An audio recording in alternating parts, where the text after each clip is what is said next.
Million கணக்கான இலங்கையர்களுக்கு கடவுச்சீட்டு என்பது வெறும் வெளிநாடு செல்வதற்கான ஒரு ஆவணம் மாத்திரமல்ல. HNB ஃபைனான்ஸ் நிலையான வைப்புக்கு இப்பொழுது கவர்ச்சிகரமான வட்டி. அது புதிய வாய்ப்புகள், உலகத்துடனான தொடர்புகள் மற்றும் முழு உலகத்துடனும் கொடுக்கல் வாங்கல் செய்வதற்கான சுதந்திரத்தை பிரதிநிதித்துவப்படுத்தும் ஒரு சக்தி வாய்ந்த காரணியாகும்.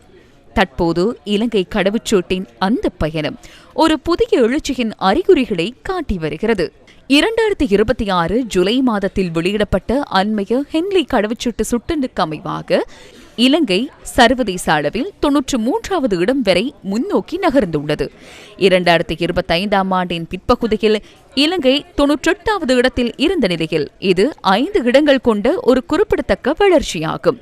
இதற்கமைய பாரம்பரிய முறையில் முன்னதாகவே விசா பெறுதல் இன்றி, அதாவது விசா அற்ற பயணம், வருகைக்கான விசா அல்லது மின்னணு பயண அனுமதியூடாக இலங்கையர்களுக்கு தற்போது 40 உலக நாடுகளுக்கு பயணிக்கும் வசதி கிடைத்துள்ளது.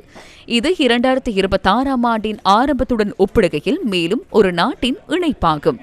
இந்த முன்னேற்றம் உடனடியானதோ அல்லது மிக பெரியதொன்றோ இல்லை என்றாலும் அது சரியான திசையிலேயே நகர்ந்து கொண்டிருக்கின்றது. 2025ஆம் ஆண்டில் ஓரளவு பின்னடைவை சந்தித்திருந்த இலங்கையின் கடவுச்சீட்டு தரவரிசை தற்போது ஸ்திரமான நிலையை அடைந்து மீண்டும் முன்னோக்கி நகரத் தொடங்கியுள்ளது. ராஜதந்திர உறவுகளை பேணுதல், சர்வதேச மட்டத்தில் நட்புறவை வலுப்படுத்துதல், உலகத்துடன் மிகவும் நெருக்கமாக செயல்படுவதன் முக்கியத்துவத்தை மீண்டும் மீண்டும் உறுதிப்படுத்தி இலங்கை அடைந்துள்ள இந்த முன்னேற்றம் மிகவும் முக்கியமானதொரு மைல்கல்லாகும். இலங்கையர்கள் உலகத்துடன் இலகுவாக கொடுக்கல் வாங்கல்களை செய்வதற்கான வழிகளை தேடிக்கொண்டிருக்கும் வேளையில் உலகத்தவரும் இலங்கைக்கு வருவதனை மேலும் இலகுவாக்குவதற்கு நடவடிக்கைகள் எடுக்கப்பட்டுள்ளன. கடந்த மே மாதம் முதல் 40 நாடுகளை சேர்ந்த சுற்றுலா பயணிகளுக்கு 30 நாட்களுக்கான இலவச மின்னணு பயண அனுமதியை பெற்றுக்கொள்வதற்கான வசதிகள் செய்து கொடுக்கப்பட்டுள்ளதுடன் இதன் மூலம் நிலவிய தடைகள் குறைவடைந்து இலங்கை மிகவும் கவர்ச்சிகரமான மற்றும் போட்டியானதொரு சுற்றுலா தலமாக மாறியுள்ளது.